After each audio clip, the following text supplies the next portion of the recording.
My parents believe that I am to blame for the divorce with my unfaithful husband, and they cut off contact with me. Now they want to apologize because the crimes related to my ex-husband have caught up with them. This is very sensitive for me, and I'm also in a hurry, so ignore any typos. I'll talk about my ex-husband, my family, and me. Lucas, my ex-husband, is 27 years old, just like me. We divorced 3 years ago. We met at university, got married right after graduating, and ended the marriage a year and a half later. My parents loved him so much that they immediately assumed it was my fault. In fact, saying they loved him is an understatement. They were obsessed with him and treated him better than even my brother, as if he were their own son. Even after our divorce, they continued to stay in touch with him. I am the oldest of 3 siblings. I have a 22-year-old sister and a 20-year-old brother. They all abandoned me when I filed for divorce because they wanted me to work things out with Lucas, but I wasn't willing to give him another chance. I had my reasons. I was pregnant when I decided to separate because I found out he was cheating on me with a college friend. He and his parents insisted that I should try to fix the marriage, especially since I was already in the 2nd trimester of pregnancy, suggesting therapy to save the relationship. However, none of that mattered to me. My dignity was more important than anything else. It was painful to be cut off by everyone, including my siblings, but there was nothing I could do. In the last 3 years, since my daughter was born, I've barely had contact with Lucas or any member of my family. They kept meeting without me, and my friends updated me on everything. They were my only emotional support during this time. Besides the monthly child support, I received nothing from my family, no messages, no calls. It was painful at first, but now I'm used to it. I remember well when I told my family that I wanted a divorce and explained the reasons. They tried to convince me to back out, but when I refused, my parents said they would cut me off. They believed that Lucas couldn't have cheated on me and that it must have been somehow my fault. They thought I was crazy and made my siblings abandon me too, saying they didn't want to expose them to someone lost like me. I wrote this so people understand exactly how I was treated. Despite everything, little by little, I learned to live without them. Fortunately, I had my daughter, my job and my friends, so I managed to get by. 3 years later, they finally contacted me because they heard about Lucas's horrible behaviour. I was surprised too, but I imagine it was even worse for them, since they stayed in touch with him all this time. Recently, he made local news for a terrible incident. I won't go into too many details, but basically, he's in trouble because he tried to sexually harass an intern at the office where he works. She reported that he had been making unwanted advances for almost 2 months and decided to record the incident before reporting him to the police. I saw parts of the video, and it's truly disgusting. I feel sick just thinking that I had something to do with this man in the past. The worst part is that the intern is only 18 years old. It's extremely disturbing. Over the past few weeks, I've received supportive messages from practically everyone I know, which is strange because I no longer have any ties with him. I appreciate the concern, but it's awkward. The strangest thing was when my parents and siblings called crying, apologising. They said they had no idea what kind of person Lucas was and started apologising, saying they made a big mistake. They wanted me to forgive them and rebuild family ties, but I just listened and told them that would never happen. Then I hung up. I mentioned this to a cousin, and he told me that my family is being humiliated by everyone. Everyone criticises them for supporting a degenerate like my ex-husband, and for keeping him in the family. So, that's a summary of the last few years with my family. Although my parents are facing consequences for their choices, I don't feel sorry for them. I'm glad they're paying for their own mistakes, and I don't plan to forgive them. It was easy for them to abandon me when they chose my ex-husband over me, and now I won't make it easy for them to win me back. I don't plan to let them become part of my life again. Update 1. It surprised me to see so many people happy about my parents' karma. I thought I'd be the only one feeling this way, but many share the same feelings. I guess people hate cruelty and love revenge stories. I haven't changed my mind about forgiving them, so those who encourage me to stay strong can rest assured. The past few days have been confusing and mentally exhausting for me. Although I no longer have anything to do with Lucas, I know we were together for a long time, and that disgusts me. Not only were we together, but we also have a daughter. No matter how much I wish otherwise, I can't change that. It's disturbing to think that if I hadn't discovered his betrayal, we might still be together. I don't even know how many women he cheated on me with, or how many others he made uncomfortable and scared. I highly doubt this is the first time. Now, new details about him are surfacing, and several women are posting accounts about him. This has been very stressful for me. I've been contacted multiple times by the local media to comment, and by random people saying I'm strong, or paradoxically condemning me. I've never gone through something like this, so naturally I feel overwhelmed. I know none of this is my fault. I couldn't have predicted what kind of person he really was, and if I had known, I never would have gotten involved with him. I'm glad my parents are facing consequences, but indirectly they're dragging me into it. It's frustrating because I don't understand why I should be held accountable for my ex-husband's actions. We haven't been together for 3 years, we don't even talk, yet people think I need to respond to this. I sympathise with all the victims of his behaviour, but I'm not responsible for it. I don't want to talk about him with anyone, nor hear about him because it was a traumatic phase of my life, and I just want to move on. I don't think it's wrong to want that, and even if it were, I don't care. Update 2. It's been over a week since my parents' last attempt to contact me.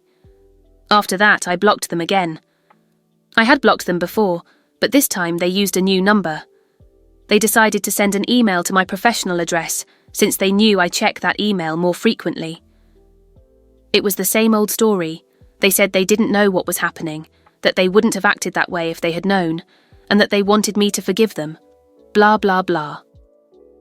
In that email, they even mentioned that if not for them, I should consider that my daughter deserves to have grandparents. That annoyed me. She's 3 years old and hasn't met them yet, and it seems like it was fine that way. I don't think it's essential for her to have contact with them. Honestly, all the emotional drama they put in the email didn't shake me. In fact, it deeply irritated me. Every time I think about it, I remember that something so terrible had to happen for my own family to realise they should have been on my side. I don't know if they always knew about Lucas's predatory behaviour and simply ignored it because it wasn't public. During the divorce, they should have supported me unconditionally. Now they say we're family, but back then, that didn't seem to mean much. They knew he cheated on me while I was pregnant. How wasn't that enough for them to support my decision? Everyone wanted me to forgive him and pretend everything was okay, but it wasn't. When I refused to follow their rules, suddenly I became the villain. No one, sir, cared about me for the next 3 years, until now. So yes, I believe they should continue supporting Lucas. Let's see where that takes them. I have no intention of forgiving them. They hurt me irreversibly, and that can't be fixed. I left Lucas, regardless of how much I loved him, because I knew what he did was unforgivable. Now it's the same with my family. They can send me all the emails they want, but it won't make a difference. I've already made my decision. Update 3. 3 weeks have passed since the last update. I blocked my parents after that email, but that didn't stop them. They kept creating new accounts and sending emails asking for forgiveness. It was always the same thing repeated. At one point, I got really frustrated and thought about responding just to tell them that it wouldn't work. But by doing that, I would be giving in to their game. Communicating with them was exactly what they wanted, so I decided not to do it. This went on for a few days, almost 2 weeks, but since last week I haven't heard anything from them. I thought it was over, but now it's my siblings who are trying to reach out. I can fully understand why they are so desperate for my forgiveness. They want to prove to everyone that I forgave them and that our family is fine. They don't want to be seen as villains. I think I mentioned earlier that the whole family is against them right now. No one wants to talk to them, and they've been practically ostracised. I think they aren't enjoying this very much. They started being rejected by everyone because of how they treated me in the past. Even when I was going through the divorce, at least the family maintained contact with them out of obligation.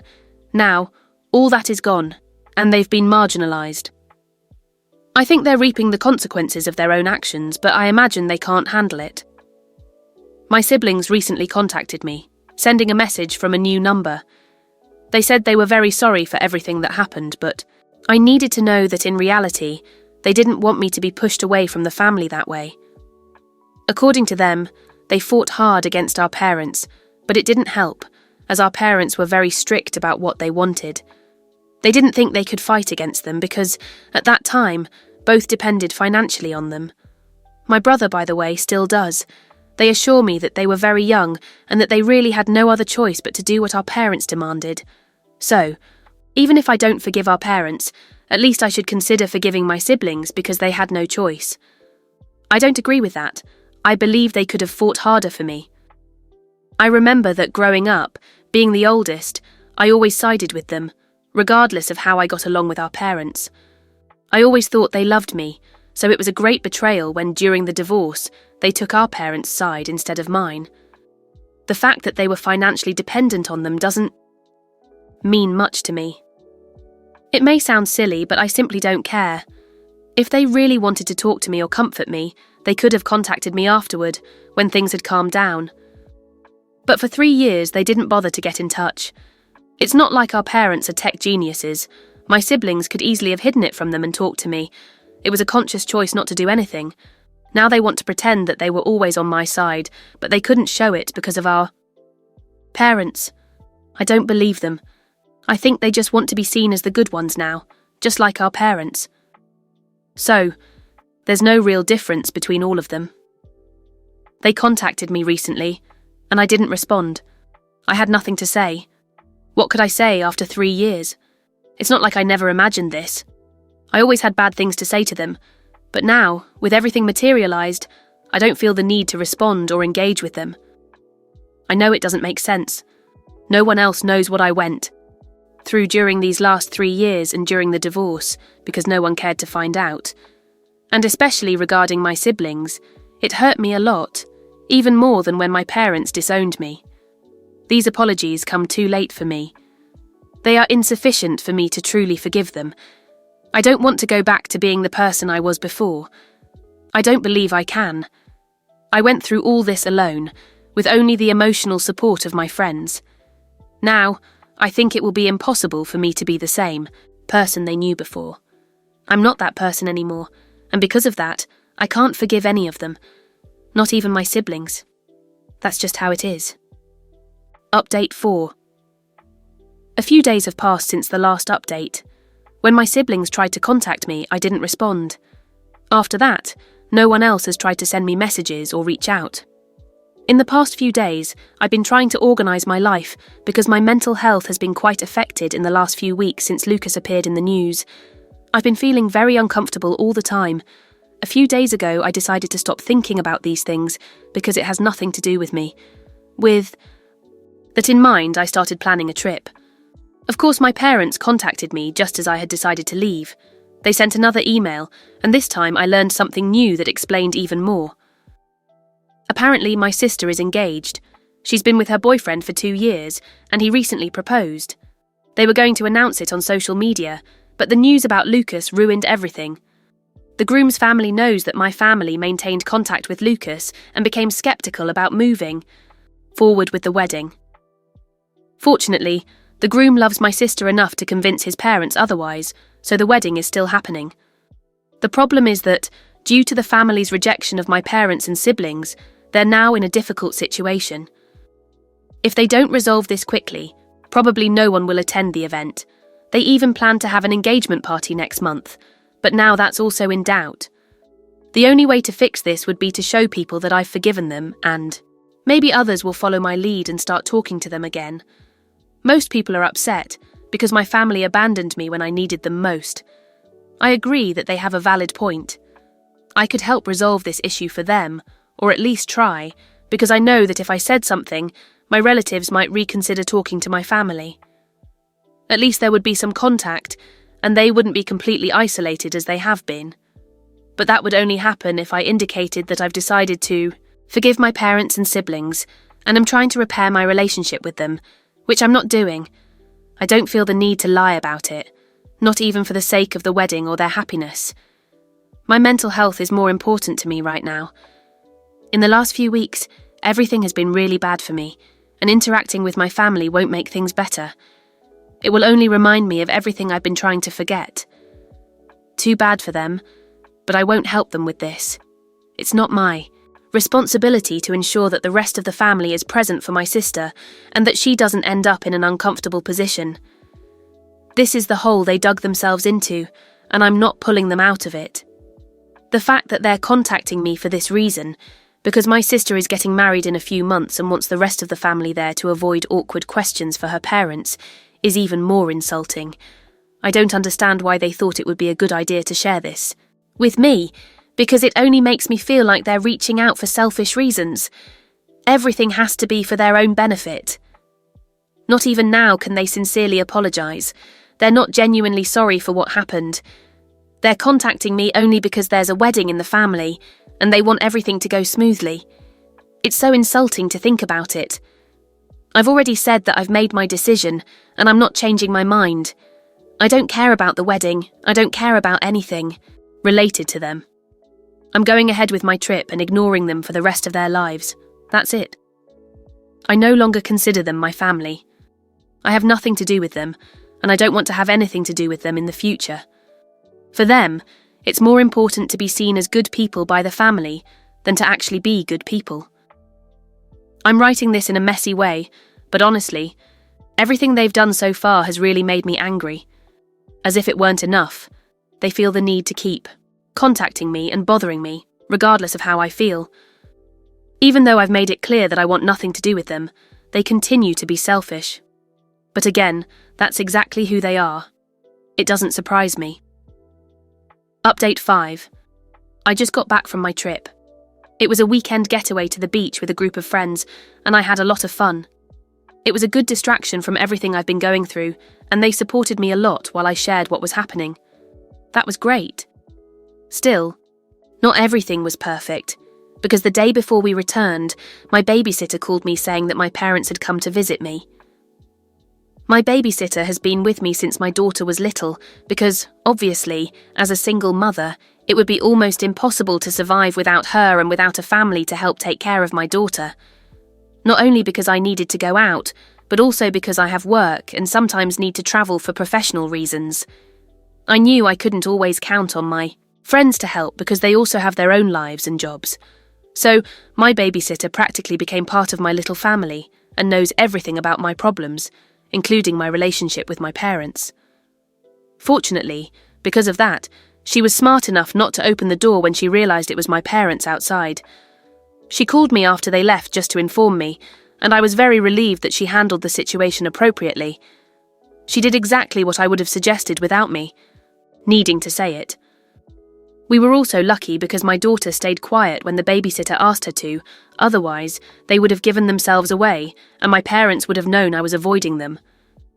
Anyway, this was the call I received the day before returning home.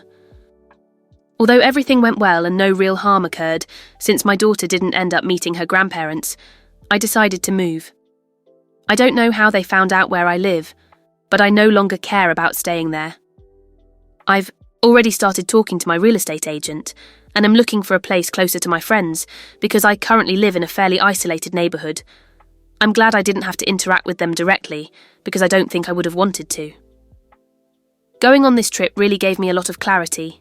I realised that I was giving them too much control over my life, even unintentionally. Automatically, the only way to deal with this is simply not to worry. I don't need to read their emails. I don't need to think about them. I simply don't need to do any of that. So that's what I'm going to implement in my life now. Update 6. I recently spoke with a lawyer because I wanted to post something about the situation with my ex-husband and my parents, but I wanted to be legally protected. I didn't want a defamation lawsuit or any nonsense that this group of socially inadequate people might try. I wanted to distance myself from my ex's and my parents' issues with a social media post, explaining everything. The lawyer approved it, and I posted it. Overall, it was well received, with people supporting me. It was shorter than the post here to minimise legal issues, but it was still a good summary. Except for other socially inadequate individuals who still insist on seeing me as the villain, the post was a success. It revealed some interesting things. An alleged friend of my sister commented that my ex tried something he's accused of with her, and that my family covered it up. She said it hurt my sister, but she couldn't abandon the family. My family talked to my ex and asked him to stop. One might think it was just someone commenting for the sake of it, but my sister wrote to me asking me to delete the comment, or rather the entire post. I said no, and she insisted that at least I delete the comment. I asked if it was true, and she begged me to delete it. She didn't confirm, but she also didn't deny it. I understood that there was a lot of truth in the Med's comment. I didn't delete it, and it will remain there. It shows even more the kind of parents they are, and with all the comments and likes it received, it's one of the top ones. Update 7. A few weeks have passed since the last update, and now I'm posting this from my new home. It's in a better location, closer to my friends, and more convenient for my babysitter, who I've mentioned is like part of my family. It's perfect for me because it's not far from my work. In short, I think I got lucky. Moving was a good decision after all. Regarding my sister, her wedding was completely cancelled. We have a new comment from the person who brought light to the matter. There's no profile picture, and it seems like a new account, so I don't know exactly who it is, but I don't rule out contacting them personally to find out more. She said that the groom found out everything and decided to cancel the engagement and the relationship. According to this anonymous source, the groom has doubts that she didn't accept my ex's advances. Also, another source confirmed that my parents have been harassed for defending my ex, both for recent actions and for the infidelity situation. My father has a business that is visibly being affected by all of this. No one wants to shop there knowing it's run by people covering for perverts. These are the pieces of information I can share now. I edited my response. I wrote to this person, and she told me more things, like the fact that the advances towards my brother may have started when she was underage. If my calculations are correct, this was during the period when he was still with me. Well, I definitely won't delete the comments from my post now. Update 8. In this post, I won't talk about myself, but rather about all the consequences my family and ex-husband have faced together. That's how it should be. They stuck together to abandon me, and now I'll watch them fall into the hell they created for themselves. My ex was sentenced to a year in prison for harassment. I think he was only punished for involvement with adults, because otherwise the sentence seems a bit lenient. He also had to pay a fine, but that was it. I'm sorry that, during this year, he won't be able to pay child support, but when he gets out, a debt will be waiting for him. My parents also fell, but not in the same way. My father had to close the family business. There's just a sign on the door saying they closed and thanking loyal customers. There's graffiti, calling them cover-up artists. My mother didn't work, so the business was their main source of income, and indirectly, my siblings too, since my brother depended on them, and my sister probably started depending on them again, now that she's no longer with the groom. I haven't received more information from our anonymous source. No wedding for my parents to attend, and no need to keep up appearances. First, my parents finally realised that supporting a compulsive cheater might not have been their best move. It took a small public tragedy, and the cancellation of my sister's wedding for them to understand that abandoning their pregnant daughter for a man who clearly had moral issues wasn't exactly the brightest decision of their lives. But hey, at least now they're being publicly humiliated, so it was all worth it. Second, how funny it is to see my whole family rejected for something I personally experienced years ago. This whole situation feels like a cheap soap opera where the villains start losing ground while I sit comfortably away from the drama, eating popcorn and watching the spectacle. Irony of ironies. Now that they're isolated, they want my forgiveness, as if it were as easy as changing the script of a poorly written play. Finally, honestly, I never imagined it would be so satisfying to witness the social collapse of my own family. It almost feels poetic, as if the universe decided to make that old saying, "What goes around comes around," work in HD. I learned that sometimes the best way to deal with those who despise you is simply to let them fall into the hole they dug for themselves. And what a surprise. They really fell.